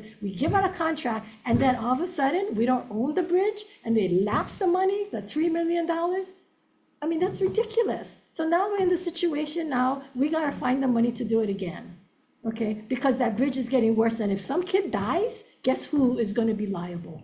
We are. The state's gonna be liable. Did they reach out to the city? No, they didn't reach out to the city. They didn't do anything, they just lapsed the funds. Didn't even inform us or inform the legislators of the district, which is troubling. Yeah, and I had to meet with the principal. He wasn't even informed when this was going on. So there is a problem. And we go on the tracking system, nothing on the tracking system. Well, I cannot argue with that past project, but I can say It's that a it's not current a billion, project. it's not billions of dollars lapsing in the fiscal year. That's not correct. And we can get you the lapsing. We reported it to the board just Well, at a I couple want meetings to see ago. that at the next meeting that we're at, because if it's in the budget bill, then it's somewhere there. But monies do lapse. We do have a pattern of money lapsing, in addition to encumbered funds that don't lapse because you encumber it, but then that doesn't get billed. Okay, any other questions? Thank you.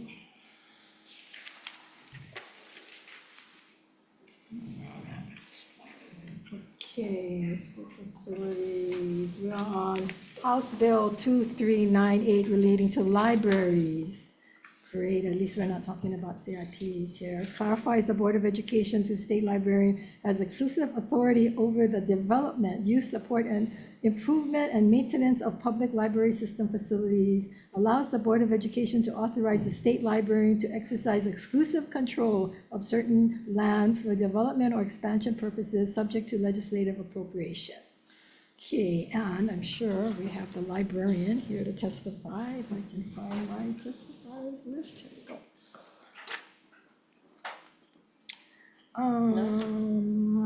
Stacey Aldrich.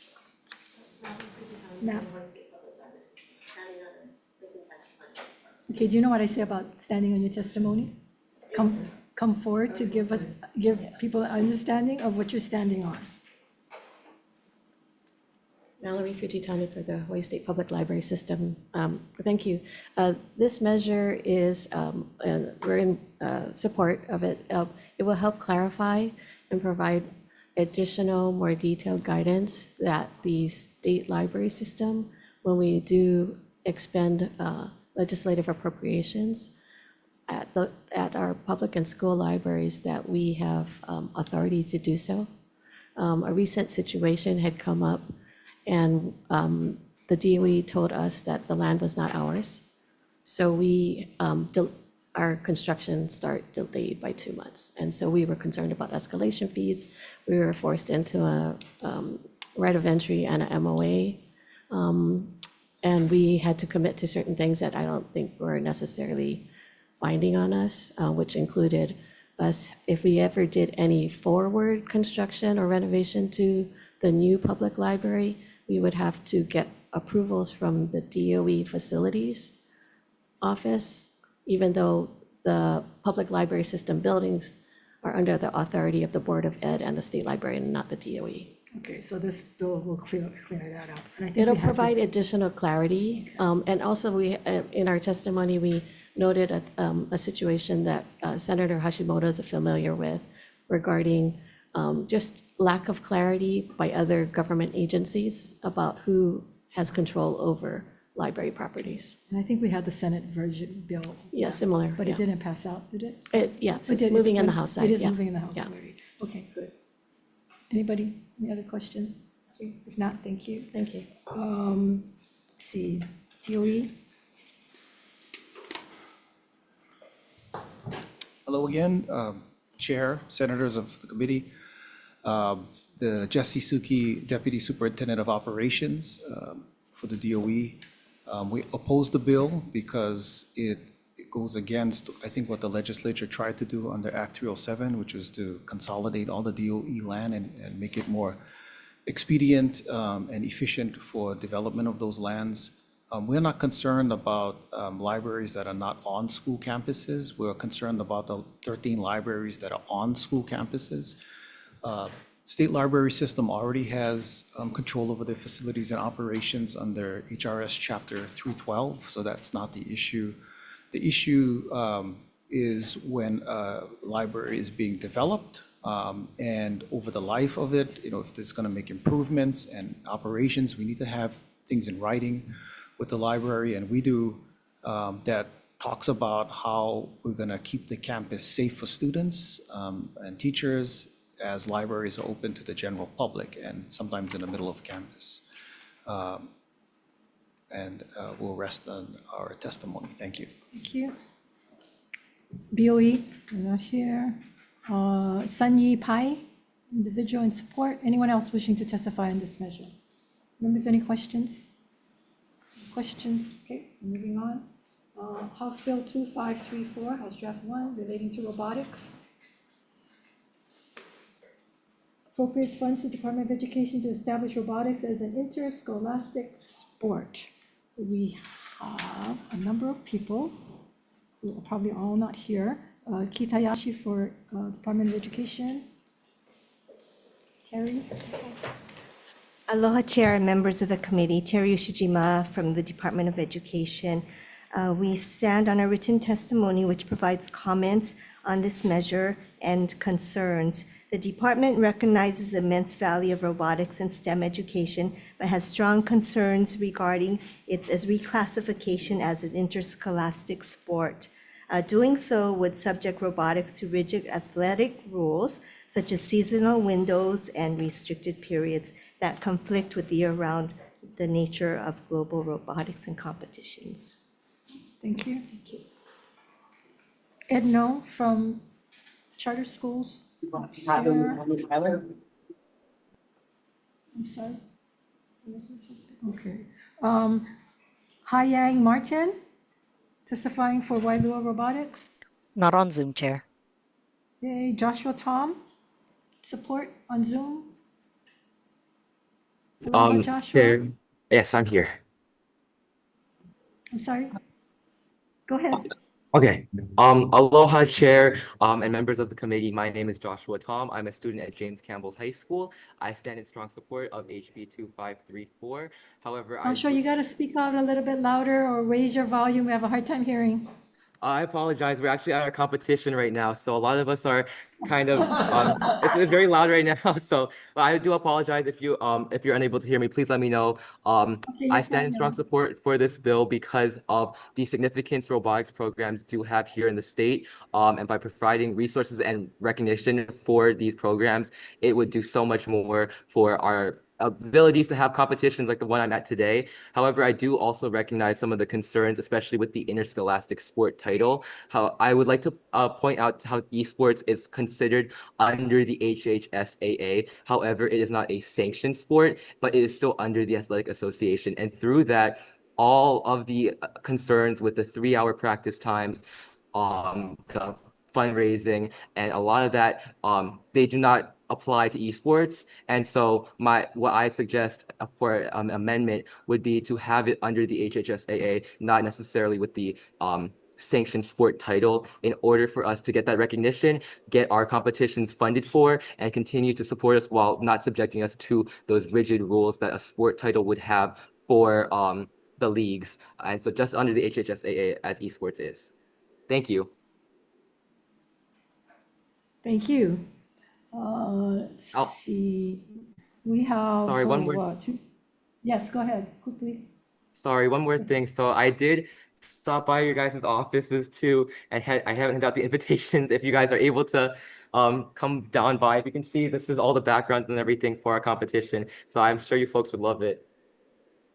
Thank you, Joshua. Appreciate that.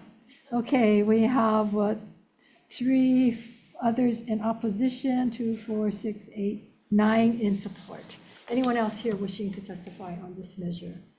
Hearing none, members. We do have a few others wishing to testify, if that's okay. Okay, can you get them on? 1 minute? Yes. You're ready? Aloha, please identify yourself. Aloha, my name is Alize Angel. So good afternoon, members of the committee. My name is Alize, team captain of Maui High School's robotics team, and I strongly support House Bill 2534. Robotics has taught me leadership, real-world engineering, and problem solving I could never learn in a traditional classroom. However, as a Hawaii-based team, our competition costs, including robot shipping and airfare, exceed $25,000 a year, and due to cutbacks in federal and state funding, we struggle to ensure all students can participate. However, this bill will protect the programs necessary for Hawaii's STEM future. And beyond our own team, we organize the Maui Vex IQ League, bringing in robotics to elementary and middle school students across Maui and creating pathways for Hawaii's next generation of leaders. And I humbly ask for your support in passing House Bill 2534. And Senator Hashimoto, if you'd like to come by St. Louis School to check out our competition before you fly back to Maui, you're very welcome to. And mahalo for your time. Fair. Thank you.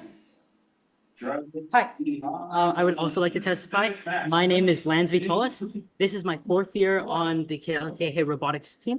I would like to say that I cannot fully support this bill as it stands now. I think with it being considered as a sanctioned sport, there are a lot of things that come to stand against us in terms of robotics. I believe, especially with KLKH, being under a sport and being under a superintendent, our sports organizer is not going to be the person that's going to be best able to support us in growing robotics. Additionally, with all of the restrictions that come with being a sanctioned sport, we'd see, I believe we'd see a reduction in our robotics team. I believe that with the amendments being a non-sanctioned sport, this could be a successful bill. But as it stands now, I cannot say that I can fully support this. Thank you. Thank you. Okay. Yes, go ahead. Hey. Hi, my name is Hi. Chanel Lee, and I'll be representing Team 359, Wailua Robotics in Wailua, Oahu. Since the first robotics program was established in Wailua in 1999, the state has embraced robotics technology as both an educational and a competitive platform. Robotics is not just any after-school activity out there. It provides life skills for students all around the world. Robotics offers an intense competitive environment for everyone participating. While I agree with the fact that robotics in Hawaii deserves more recognition and our mentors should receive compensation, I do not agree with the way this bill is written in its current state. I do not attend Wailua High School, but I participate in this program because I want to. The opportunities and skill sets it's provided me with are life-changing, but it should not be limited to students who only attend a certain school. Our team consists of students from 6 other schools and students from the mainland, helping to sustain our team. If this bill is passed, students like myself will no longer be able to participate in the activity that we are so passionate about.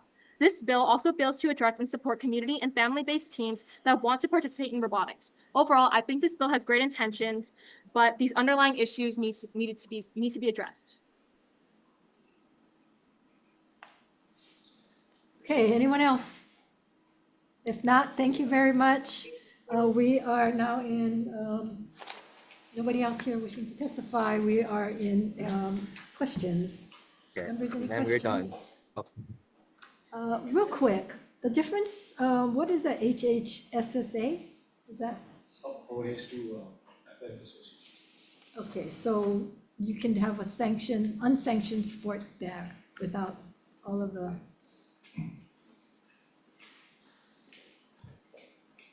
Just briefly. Hi, Madam Chair and members of the committee. My name is Bryce Kaneshiro. I'm the extracurricular administrator for the DOE, but I'm also the OIA, Oahu Interscholastic Association Executive Director. So the HHSAA is the Hawaii High School Athletic Association, which is the association that basically organizes between the 5 leagues, ILH, BIF, KIF, MIL, and they give the, that's what we run under when we do all our state tournaments. They do have esports, which they added about a couple of years ago, which none of the leagues have as a sport, but that is something that they go through a third party. So is that something feasible for robotics down the road? You would have to ask HHCA for that. I mean, because I can't speak for them in that sense, but they have done it for esports, which it didn't include any of the leagues. But they also have esports teams that represent the high schools. Anything to add? No. Okay, thank you. because robotics, it's like a year-round program, does this kind of pose a limitation to them? Yes, for if they were a sport, yes. If it was how they are now, I mean, that's something, different. But if in a sport-wise, every sport has a season. So they have a start date, they have an end date. There are some, pre-seasons and everything like that, but there are some restrictions that they would have that they don't normally have as they do now. I noticed the appropriations were blanked out. Is there any kind of estimated cost on this? That was, No? I wouldn't know, that's not, Okay. we didn't do that, okay. Thank you. Thank you, Chair. Thank you very much. Okay, HB 2621, relating to student misconduct, requires public schools to report to the Department of Education any incidents involving physical violence.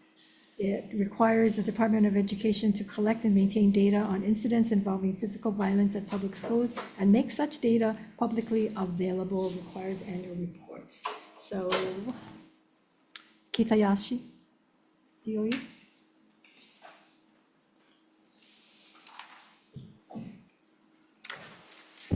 Aloha Chair, members of the committee, Kina'u Gardner from the Department of Education.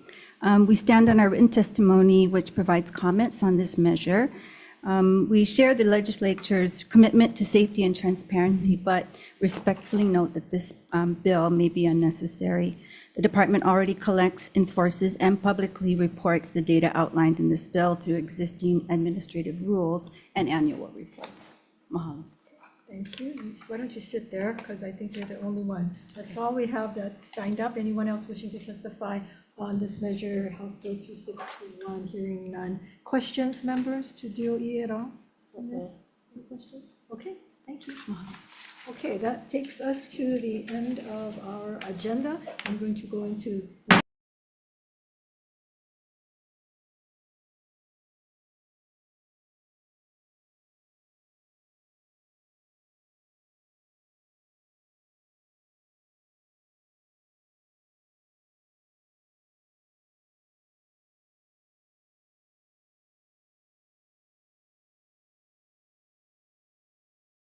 One.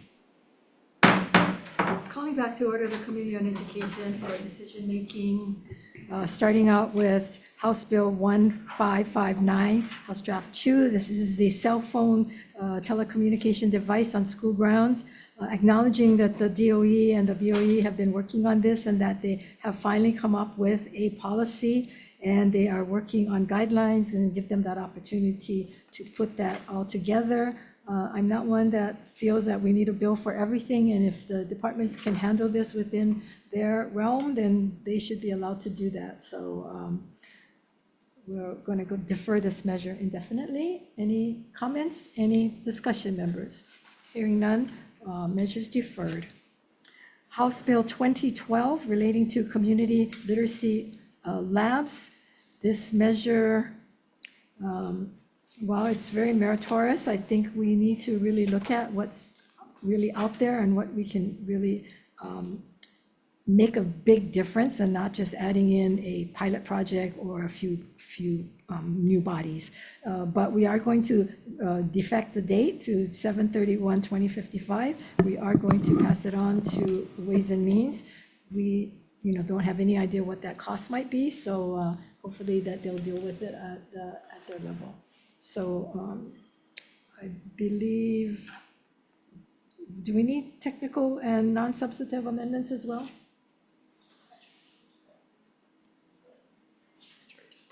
Okay, we'll just technical and non-substantive amendments along with the defective date. Any discussion? Hearing none, chair votes aye. HB 2012 HD1, Chair's recommendations passed with amendment. Chair votes aye, Vice Chair's excused. Senator Fukunaga is excused. I vote aye. Senator DeCourt. Aye. Chair recommendations adopted. Thank you. House Bill 2297, this updates the Hawaii statutory framework for adult and community education programs. The recommendation is to pass with an SD1, further defecting the date to 7/31/2055, and technical non-substantive amendments for clarity and consistency if needed. Any discussion? Hearing none, chair votes aye.